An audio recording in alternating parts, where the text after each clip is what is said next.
जय श्री कृष्णा दोस्तों, मैं हूं नरेंद्र अग्रवाल और आप देख रहे हैं नरेंद्र अग्रवाल यूट्यूब चैनल। भारत का सबसे खूबसूरत राज्य और पहाड़ी क्षेत्रों वाला राज्य हिमाचल प्रदेश। ये राज्य एक बहुत ही खूबसूरत राज्य है जहां पर बहुत सारे हिल स्टेशंस हैं। इसका हर शहर जो है वो एक हिल स्टेशन है। तो हिमाचल प्रदेश भारत में एक बहुत बड़ा पर्यटन स्थल है, रमणीय स्थान है। और यहाँ पर एक स्थान है धर्मशाला। धर्मशाला की ऊपरी तलहटी में देवदार के घने वृक्षों के बीच समुद्र तल से 6000 फुट की ऊंचाई पर स्थित है मैक्लोडगंज। जी हाँ, ये स्थान बौद्ध धर्म गुरुओं का, दलाई लामा का निर्वासित तिब्बती सरकार का मुख्यालय भी है। यही कारण है कि यहाँ एक बड़ी संख्या में तिब्बती शरणार्थी यहाँ रहते हैं। और यहीं मैक्लोडगंज से मात्र 2 किलोमीटर की दूरी पर एक बहुत ही प्राचीन, लगभग 5000 वर्ष पुराना प्राचीन मंदिर है जिसका नाम है भागसू नाग मंदिर।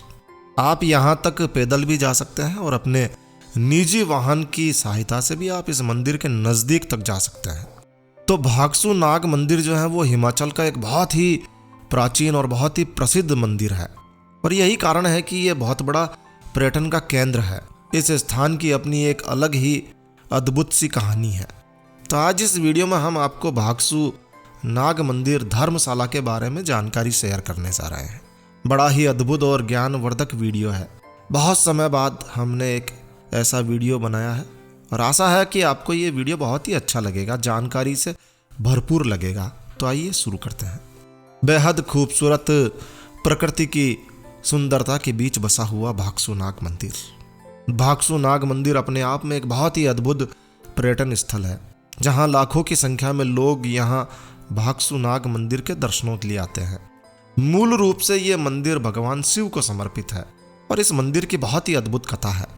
कहते हैं कि कभी यहाँ एक विशाल दैत्य रहा करता था जिसका नाम था राजा भागसू। होने को तो राजा भागसू दैत्य था, लेकिन वो बड़ा ही प्रजापालक व्यक्ति था।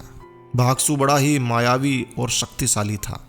इसके साथ ही वो एक बहुत बड़ा जादूगर भी था। उसे कई प्रकार के जादू आते थे। एक समय की बात है, उसके राज्य में अकाल पड़ गया। चारों ओर भारी जल संकट हो गया और पानी की इतनी ज़्यादा कमी हो गई कि लोग प्यास से मरने लगे। चारों ओर लोग त्राही त्राही करने लगे। और तब कुछ लोग राजा भागसू के पास आए और उनसे कुछ करने के लिए विनती की, प्रार्थना की, अनुरोध किया कि हे राजन, इस तरह की स्थिति हो चुकी है कि अब पीने के लिए कुछ भी नहीं बचा है। क्या पशु, क्या पक्षी, क्या मानव, सभी तड़प तड़प के मर रहे हैं। हालांकि भागसू एक दैत्य था लेकिन प्रजा का रखवाला था। तो राजा भागसू ने उन्हें जल संकट से बचाने के लिए उन्हें आश्वासन दिया कि वो जरूर कुछ करेंगे। और फिर उन्होंने एक कमंडल उठाया और कमंडल उठाकर वो महल से निकल पड़ा। अब राजा भागसू निकल पड़ा कमंडल लेकर। धौलाधार पर्वत की श्रृंखला में 18,000 फीट की ऊंचाई पर स्थित एक झील थी जिसका नाम था नाग झील। नाग झील पर जा पहुंचा। वहां जाकर उसने झील के पवित्र जल को अपनी मायावी शक्तियों से, अपने जादू से अपने कमंडल में भर लिया। पूरी की पूरी झील उसमें समा गई और फिर वो वापस अपने देश लौटने लगा। और दोस्तों, उस झील में एक नाग देवता रहा करते थे। कुछ समय बाद जब नाग देवता अपनी झील पर आए तो उन्होंने देखा कि झील का सारा पानी सूख गया। ऐसे कैसे हुआ? तब उन्होंने ध्यान लगाया तो उन्हें सारी लीला समझ में आ गई कि ये काम किसने किया है। और फिर नाग देवता भागसू दैत्य के पद चिन्हों को देखते हुए उसके पीछे पीछे दौड़ने लगे। अब भागसू अभी बहुत ज़्यादा दूर नहीं पहुंचा था। नाग देवता उसके पीछे पीछे भागे और आखिर नाग देवता ने भागसू को पकड़ ही लिया। दोनों के बीच में भयानक युद्ध हुआ और इस युद्ध में मायावी दैत्य राजा भागसू बुरी तरह से हार गया। इतनी बुरी तरह से वो हार गया कि बस मरने ही वाला था। कमंडल उसके हाथ से गिर गया और कमंडल का सारा जल वहां बिखर गया। तब नाग देवता की झील में फिर से जल भरने लगा और युद्ध स्थान वाले स्थान पर भी पवित्र जल का चश्मा बहने लगा। तब मरते मरते राजा भागसू ने नाग देवता की स्तुति की और प्रार्थना की कि ये सब तो उसने अपनी प्रजा के पालन के लिए किया है, इसमें उसका कोई स्वार्थ नहीं है। ऐसा सुनकर नाग देवता बहुत प्रसन्न हुए। उन्होंने उसे वर मांगने के लिए कहा। तब राजा भागसु ने कहा कि मेरी विनती है कि आप इस स्थान पर जो है विराजमान रहें और इस स्थान पर पानी की कभी कमी ना रहे, और चूंकि मैंने इस राज्य के लिए अपना पूरा जीवन समर्पित किया है तो लोग मुझे भूले नहीं, ऐसी मेरी प्रार्थना है। तब नाग देवता ने उसे वरदान दिया कि ठीक है, आज से ये स्थान बहुत ही पवित्र स्थान माना जाएगा और मेरे नाम से पहले तेरा नाम लगाकर इस स्थान का नाम प्रसिद्ध होगा। तो चूँकि उस दैत्य का नाम भागसु था, तो भागसु नाग मंदिर के रूप में यहाँ पर ये मंदिर स्थापित हुआ। नाग देवता ने यह भी वरदान दिया कि यहाँ देवता के रूप में तेरी पूजा अर्चना होगी, और तभी से यह मंदिर यहाँ स्थापित हो गया। कहता है कि यह मंदिर नाग देवता के वरदान के कारण स्वयं उत्पन्न हुआ था। कुछ लोग तो ये भी कहते हैं कि ये घटना द्वापर युग की है और इस घटना को हजारों वर्ष बीत चुके हैं, लेकिन यहाँ मंदिर कलयुग में राजा धर्मचंद के द्वारा बनवाया गया था।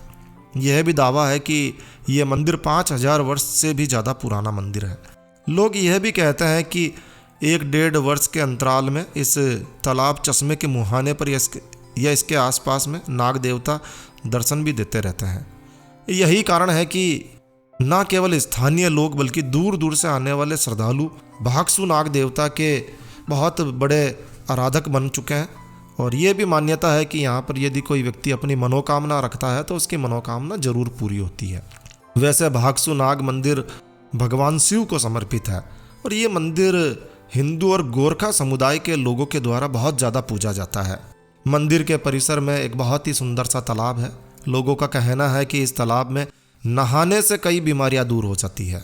इसके अलावा इस मंदिर में प्रतिष्ठित प्रतिमाएं अविश्वसनीय शक्तियों की अधिकारी मानी जाती है। कहते हैं कि यहाँ जो प्रतिमाएं स्थापित है वो बहुत ही ज़्यादा चमत्कारी हैं, बहुत ही ज़्यादा शक्तिशाली हैं। मंदिर परिसर में 2 मंजिला एक विश्राम गृह भी बनाया हुआ है, जहाँ यदि आप जाते हैं तो वहाँ आप तीर्थ यात्री के रूप में वहाँ ठहर भी सकते हैं। तो इस तरह से भागसु नाग मंदिर स्थापित हुआ और बहुत ही चमत्कारी मंदिर माना जाता है। जब भी कभी आप हिमाचल प्रदेश जाएं, धर्मशाला जाएं, इस मंदिर के दर्शनों के लिए जरूर जाएं। तो ये थी भागसु नाग मंदिर की बहुत ही ऐतिहासिक प्रसिद्ध कहानी। आशा है ये जानकारी, ये वीडियो आपको काफ़ी अच्छा लगा होगा। तो बस इस वीडियो को यहीं विराम देते हैं। तो दोस्तों यह वीडियो, यह जानकारी आपको अच्छी लगी हो, यूज़फुल लगी हो तो कृपया लाइक के बटन पर ज़रूर क्लिक कीजिए, और यदि आपने हमारा ये चैनल सब्सक्राइब नहीं किया हुआ है तो कृपया चैनल सब्सक्राइब कर लीजिए, क्योंकि इस चैनल पर हम लेकर आते हैं आपके लिए तरह तरह की धार्मिक जानकारियाँ, होम रेमेडीज, होम टिप्स और टेक्निकल नॉलेज। तो सब्सक्राइब करने पर आपको हमारे नए वीडियोस की अपलोड्स लगातार निरंतर मिलती रहेगी। तो अभी सब्सक्राइब के लाल बटन पर क्लिक करके चैनल सब्सक्राइब कर लीजिए। तो एक नया वीडियो, एक नई जानकारी लेकर मैं आपका दोस्त नरेंद्र अग्रवाल फिर मिलूंगा। तब तक के लिए stay healthy, stay happy. Thank you for watching my video. Thanks. जय श्री राम, जय हनुमान।